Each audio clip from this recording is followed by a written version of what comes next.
Ah, vous êtes là pour la revue de presse Ouest France? Oui, aidez-moi. Sympa, hein? Moi, c'est Kit Charlemagne, pour vous servir. Eh bien, écoutez, la revue de presse, c'est par ici. Suivez-moi chez moi, on sera plus au chaud. Et voilà, bienvenue chez moi. On n'est pas mieux là? Allez, c'est parti. Tiens, la TAN recrute. La Société des transports en commun de Nantes constate une dérive du nombre des arrêts de travail des salariés. En même temps, moi je les comprends, hein, les chauffeurs de la TAN. Ils ont une sacrée pression, mine de rien. Et puis en plus, tout comme nous, ils peuvent subir les agressions de certains passagers particulièrement coriaces. Bah par exemple l'autre jour, ils étaient 4. Ils sont arrivés habillés tout en noir. On voyait tout de suite qu'ils étaient pas là pour rigoler. Hein.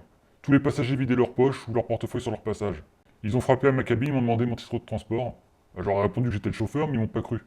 Le ton est monté, ils m'ont forcé à descendre la rame et ils m'ont mis une amende. Tiens, ce jeudi au pôle étudiant, l'université organise la 3e édition des Talents du Tertre. Et Disco Soupe. Disco Soupe.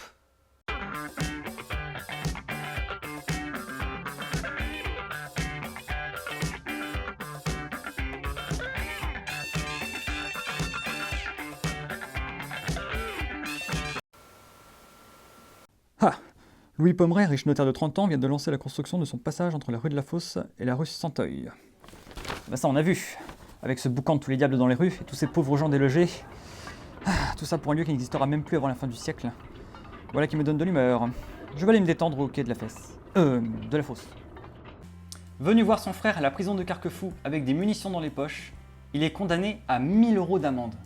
Pour le prévenu, la raison est bête et méchante. Je les ai trouvés dans une boîte chez ma mère. Depuis, il m'est arrivé des événements heureux. Du coup, je les ai gardés comme porte-bonheur. Les gardiens ne l'ont pas cru. Alors ça me rend dingue. Ces préjugés et cette parano. Alors on peut même plus se promener tranquillement avec son porte-bonheur. Mais enfin, mais tout le monde en a un. Même moi, j'ai pas honte de le dire, j'ai un porte-bonheur et je m'en sépare jamais. Mais c'est bien simple, depuis que je l'ai, il m'arrive que des trucs bien. On me donne du pain gratuitement à la boulangerie, un pote m'a prêté de l'argent. Tiens, même le jour du bac, eh bien l'examinateur a été adorable. D'ailleurs, si ça se trouve, c'est aussi grâce à lui que je vais être choisi comme youtubeur pour Ouest France. Qui sait?